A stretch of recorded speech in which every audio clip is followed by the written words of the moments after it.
Now we will talk about some technical aspects and maybe how to solve some problems.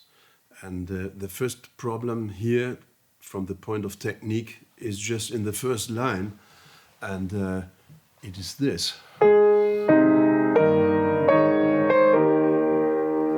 Why? It is just the range of a hand. You have to play a ninth, and not all the pianists who are able to play this sonata wonderful are able to have this range at the beginning. But you have, please show it. Maybe play one bar before and play it with both hands.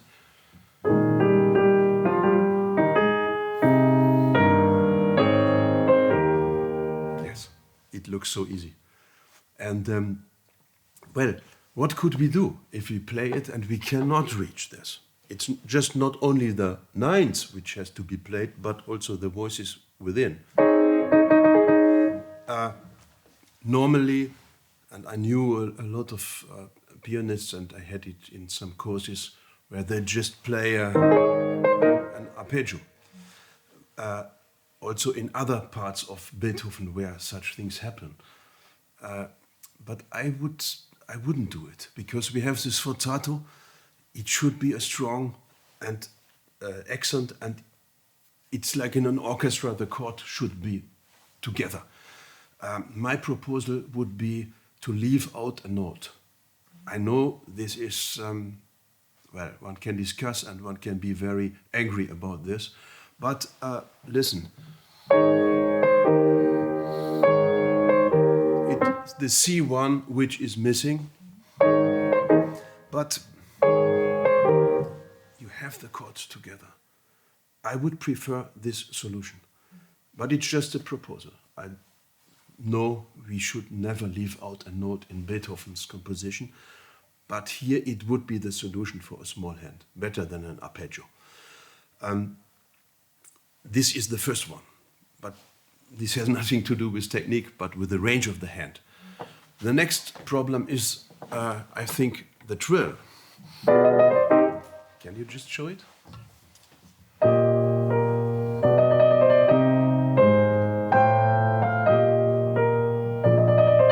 Yes. And the problem there is you have to play the trill with 4/5, and you have to hold the other notes, and which, of course, is a tension for 4 and 5. And I think one of the solutions you could practice would be take a little pedal and leave the notes. So then you have these notes you have still there, but 4 and 5 are a little bit more free. Can you try this? Just for demonstration, because you can do the original.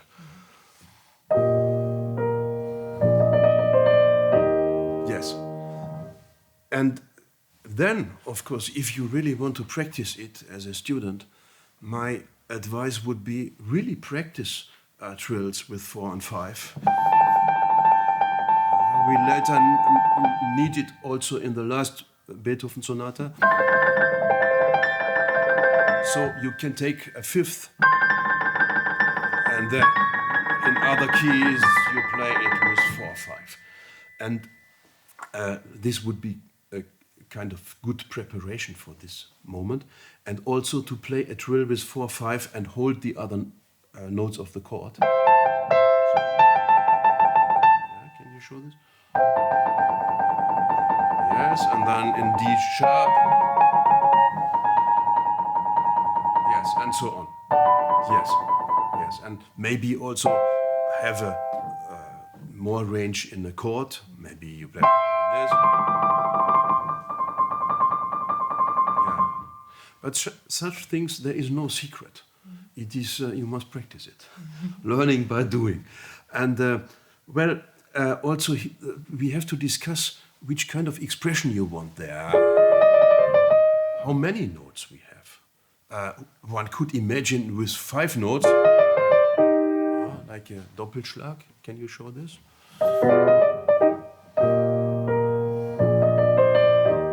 Yes, why not? especially when it comes at the end. The next step would be 7, like you do. Can you show it? Yes, and if you want to play a virtuose thriller, you can do even with a 9 note. Yeah, but I think there it is too much, because we have this kind of dolce, cantabile, andante. I would prefer 5 notes. And, well, if you try and try and try and it doesn't work with 4/5, of course, you could also do this. You take a pedal, and then you change here to 2/3 or 2/4, whatever, and then here you have a small jump. But I think if you are a young pianist and you want to study this, just study 4 and 5 and have in mind 7 notes. Can you show it again? Wonderful, wonderful.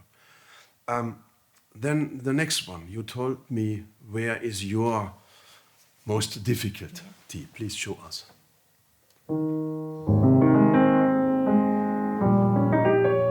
So here. Okay. Say it in Japanese. Because この音がフレーズの最後の音なのですが、1拍目でもあって、でここからここの音に飛ぶ。The jump in time, yeah, and the jump without accent. Yeah. Can you show us?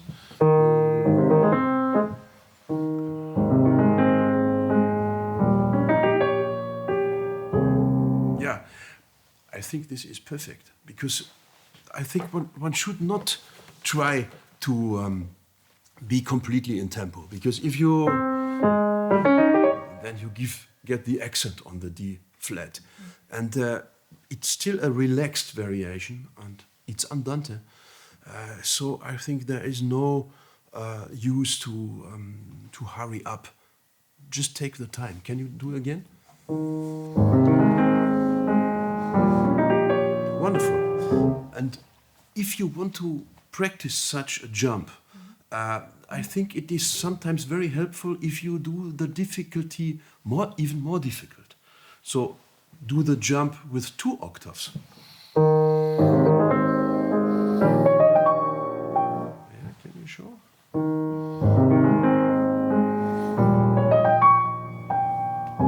Yes, this is a thing which you can also use in several etudes. Instead of you play 1 octave more, like this, and then the rest is easy. Okay, so let's see the next thing. Well, these are the big jumps in the second variation. Sorry, can you do just this one?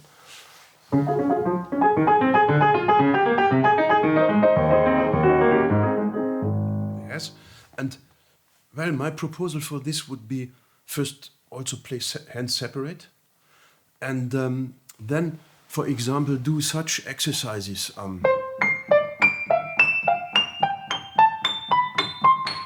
2 octaves jump in the right hand. Can you try?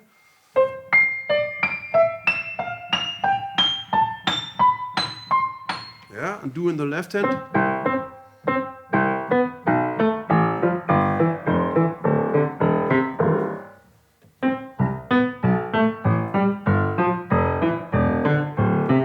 Yeah, such things. Or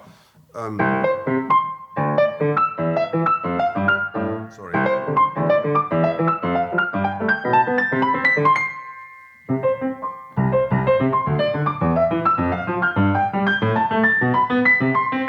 Yes, and also you can take out some bars and play in double tempo, so that it is really difficult. Maybe can you just do this very fast?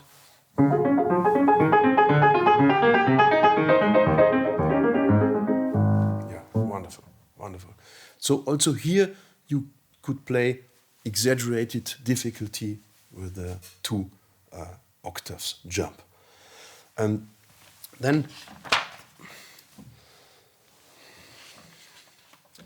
this one, the scale in staccato from sforzato going down to pianissimo.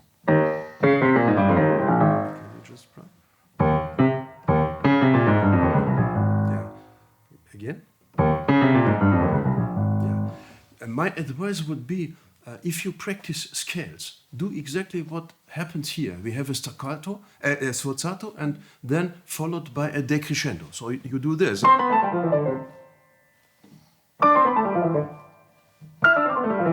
you try? Yes. But staccato until the end. Very good. Yeah. Good. Yeah.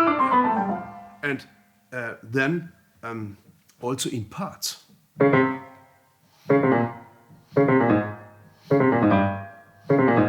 One more and one more. Can you try? Good. Good. Good. Good.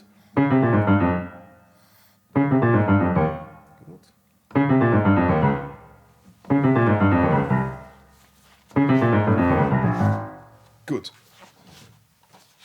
Then, well, the next thing is here the trill with the melody. Can you just play it?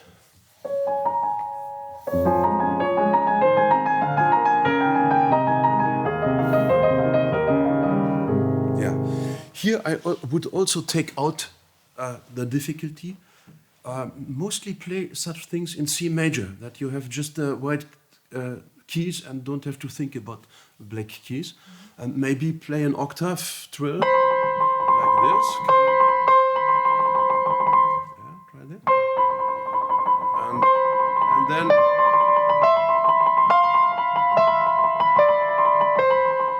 such a thing.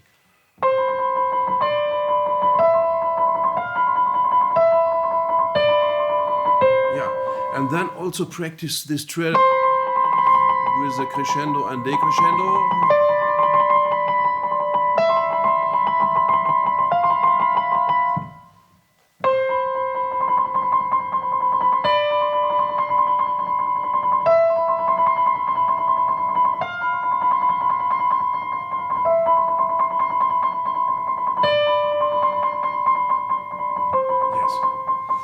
Sometimes here we have also a second finger, so you could do the same with the second finger. Well, an octave with 2/5 is too difficult, but you can do this. Try this.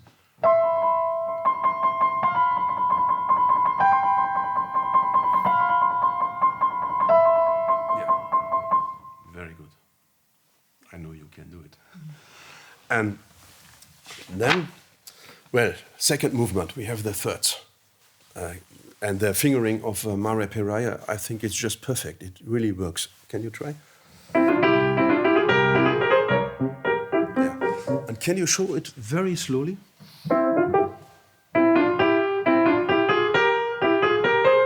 Yeah. Well, one has to see there is a written legato, but I think the approach should be mostly kind of martellato to bring it out. Can you show? Yes. And here also I would practice 2 notes, then 2, 3, 4, and 5. Can you show this? Good. Good. Okay. There I have a proposal which is not written in the fingering, but I would do a kind of cross fingering here. 3, 2, 3, 1, 2, 4, 4, 2, 4, and 1, 5. Yes, which you can use, for example, in C major Sonata, Opus 2. You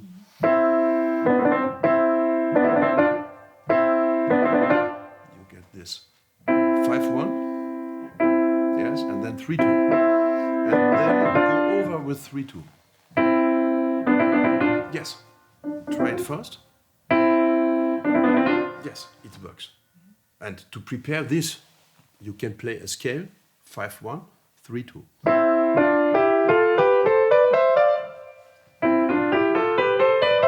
Yeah.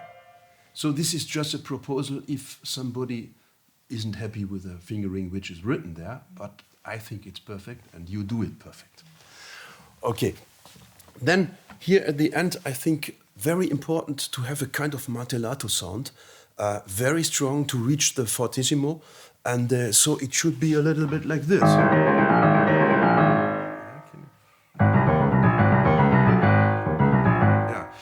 So if you practice this, really exaggerate. So you practice a scale and you do this.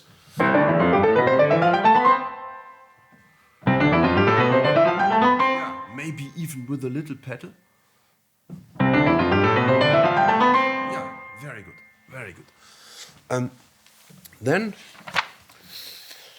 we have this kind of in the funeral march, and I think you have to help a little bit with the arm.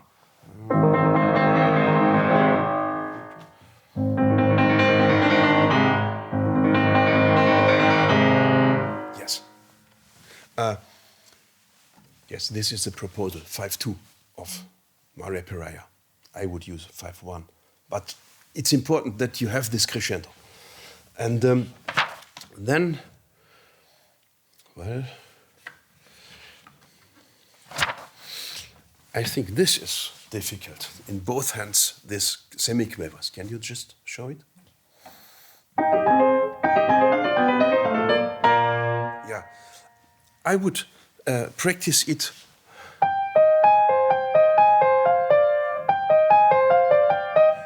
always holding the upper melody. Can you try?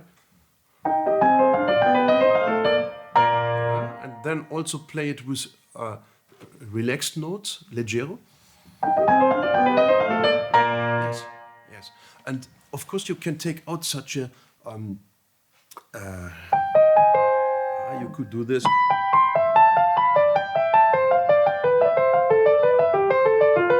And can go over the whole keyboard. Can you just take it in C major?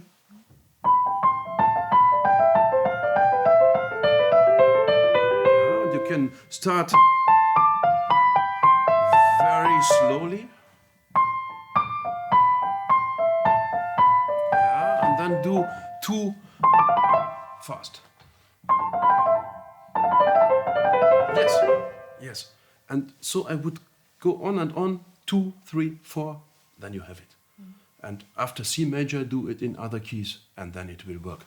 And here we have beginning piano, the moment we mentioned in the other session, which is kind of inspired by the Pathétique Sonata. But here I think the touch is really that you don't have a legato.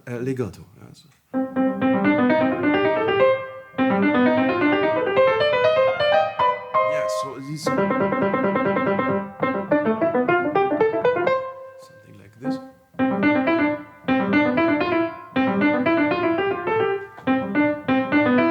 Yes, very good. And of course, then with a little bit pedal and crescendo to the forte. Can you try?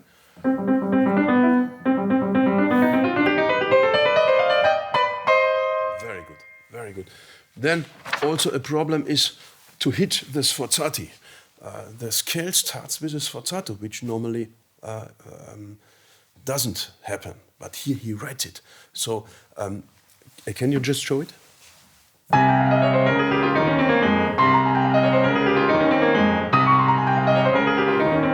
Okay. For this, I would practice scales also like this.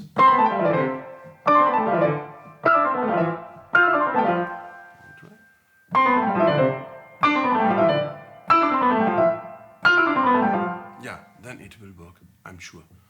And the end, the farewell, it must disappear in pianissimo. So at the end here,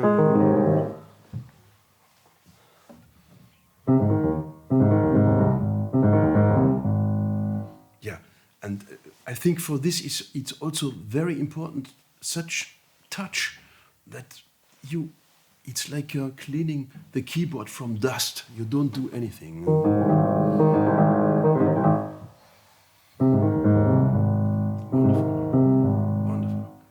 So if you do a technical program every day, you have to always to change the articulation, play legato, play leggero, play staccato, and change the dynamics. Play pianissimo, completely relaxed, and play as loud as possible. And but the trill at the beginning, the jumps, and the sforzati here are some difficulties, but they are possible to solve. Beethoven Sonata A-flat, Opus 26, a special sonata because in the first movement we have not the classical first movement in allegro or allegro con brio or whatever. We have a variation movement, and very interesting, it's written andante con variazioni and not tema con variazioni. So one could think about maybe even the andante can be as a tempo in variation.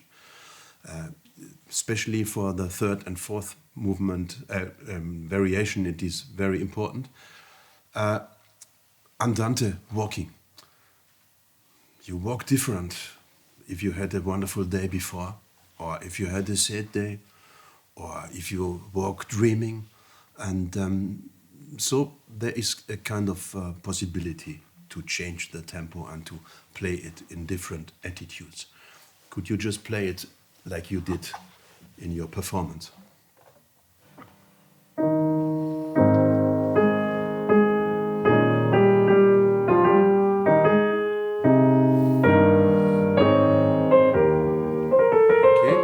And of course, it would be also possible, well, maybe you have done 3 concerts and this is the 4th one and you feel very good and you think, the world is without problems. And play like this. Can you try?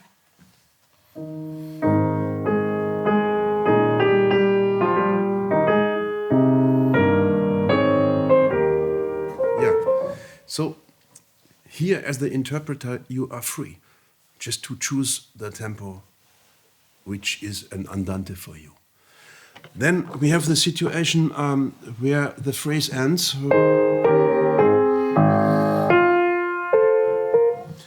and the syncope interrupts in a way. You can think about, there is a kind of monologue, and then somebody is saying something.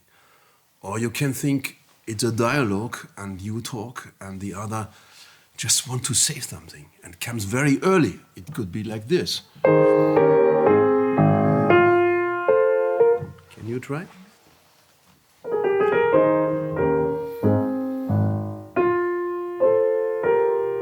Yeah, and now take more time.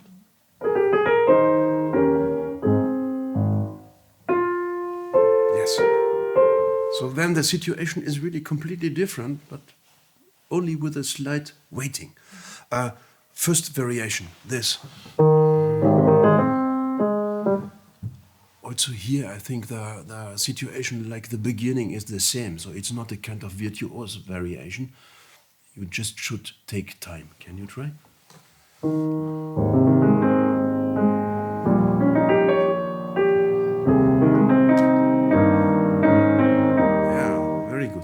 I like this very much, but it would be also possible to hurry a little bit and to be in time. Can you try this?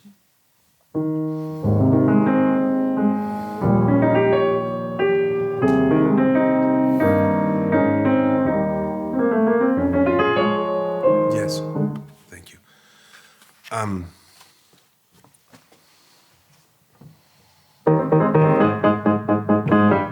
Quite fast. Like I read in a book that Sviatoslav Richter is playing this variation like a Liszt etude. Maybe imaginable, like the F minor etude of Liszt. And can you try?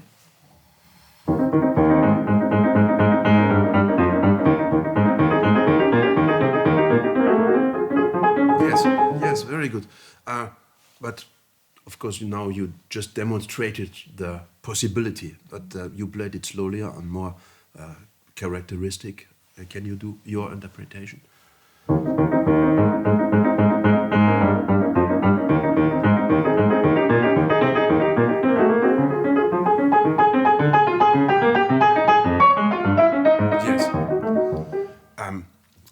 depends how you see it. And I think from the title, Andante con variazioni, we are really free here to play different. Next variation is a kind of, I think, preparation for the funeral march. And if you take time here,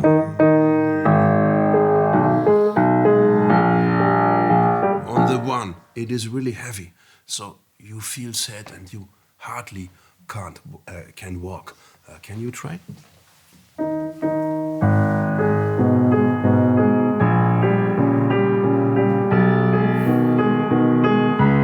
Yes.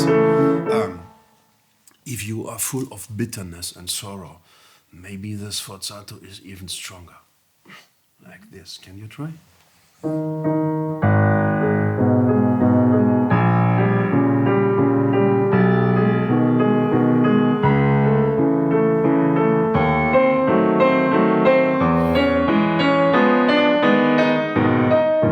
Yes. Next variation. I think this is a kind of well, I always think they are on a ballet of girls, little girls, dressed in white, and who walk very smooth and dance and almost flying. But then interrupted by crescendo, legato, and a strong sforzato. Can you just show it?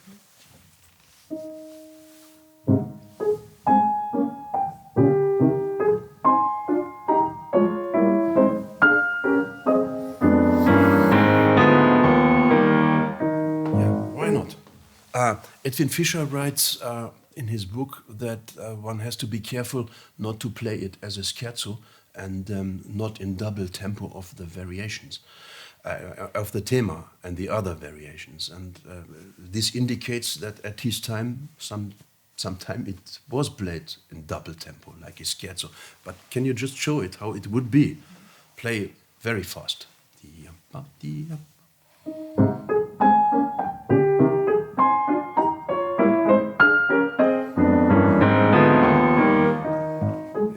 I think this is even a possibility. I think it sounds interesting, but well, in tempo too free, I think. Good. Then let's turn to the scherzo. Allegro molto. I think this is even a little bit arrabbiato, maybe kind of inner fighting, and I would point out the sforzati very strong. Can you try?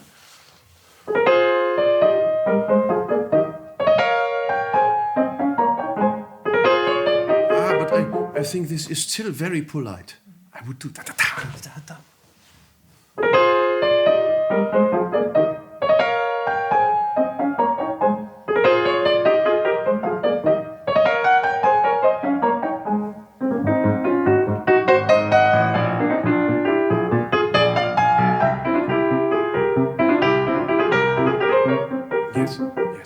The thirds may be even also very strong. We have the forte, we have sforzati, and I would play it almost martellato.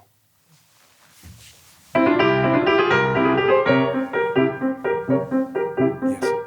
Here we find this moment where we have a forte and then followed by a piano, subito piano. This is something I forgot to mention at the beginning, but it is very important because this is a kind of, I would say, the musical grammar of Beethoven. Very often you have a crescendo, you think it goes on and then it goes back.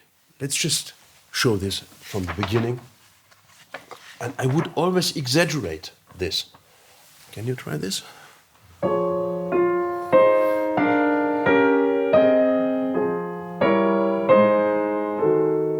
Yeah. Twice we have this crescendo. Subito piano, crescendo in one bar and piano again. And that we find even in the very early Beethoven sonatas, and I would really look on this and always demonstrate this kind of, and like this. Okay, then funeral march. In the literature about this sonata, very often it's written, it has to be completely strict in rhythm. because this is a kind of a funeral of a hero, maybe a general or a king or whatever. And I think this is right. There is one thing where it is different. I think this is the moment when we have the major chord.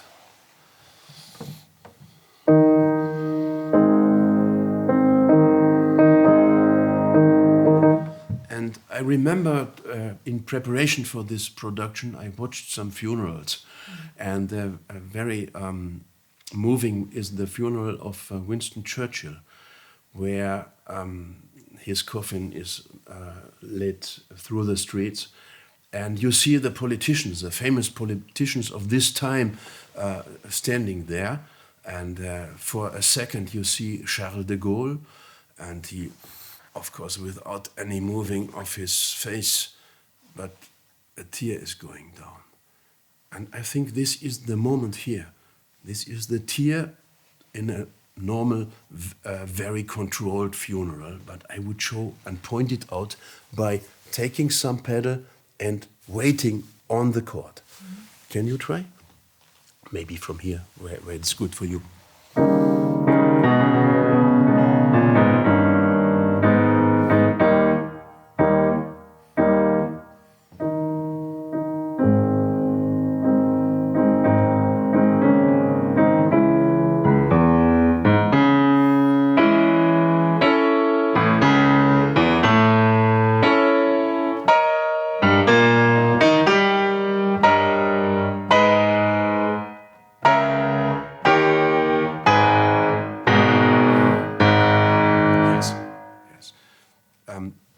Then this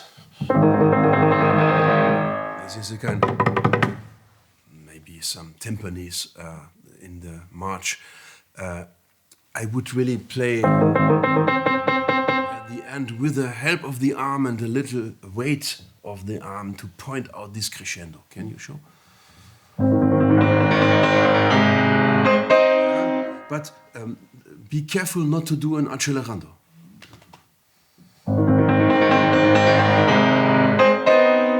Yes, yes. There is also, I read about different interpretation, and I heard it myself. Sometimes there are pianists who do double punctuation. Dam, da-dam, da-dam. I wouldn't do it, because even in the early sonatas, Beethoven really has moments where he has just 1 point and where he has 2 points. So he would have indicated. One interpretation I heard where it is in the normal rhythm, but here, double point. I would not do it. I would really stay in the rhythm. Last movement, Edwin Fischer writes this kind of imagination. The funeral is over, you go home, and it starts to rain. And the figure is really kind of raining. Can you show it?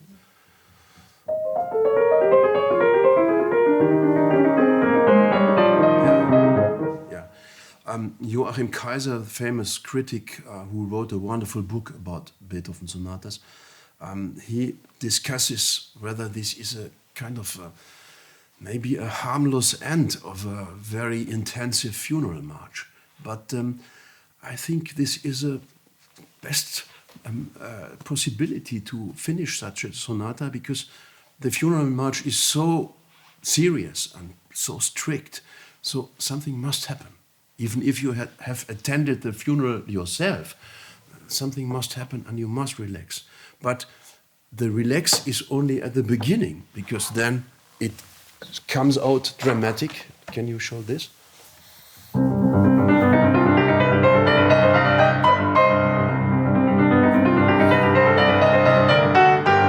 That is from the partitique. I think this is the same figures, and when the tempo is the same, it starts in piano. Very important is to point it out non-legato with pedal. Can you try? Yeah, very good.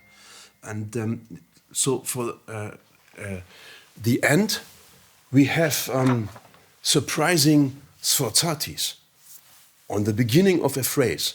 Normally, one should not do it, except it's indicated, and here is it indicated.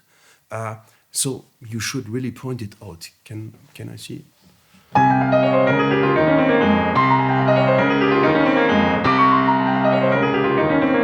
Yeah, it could be even stronger. Can you do?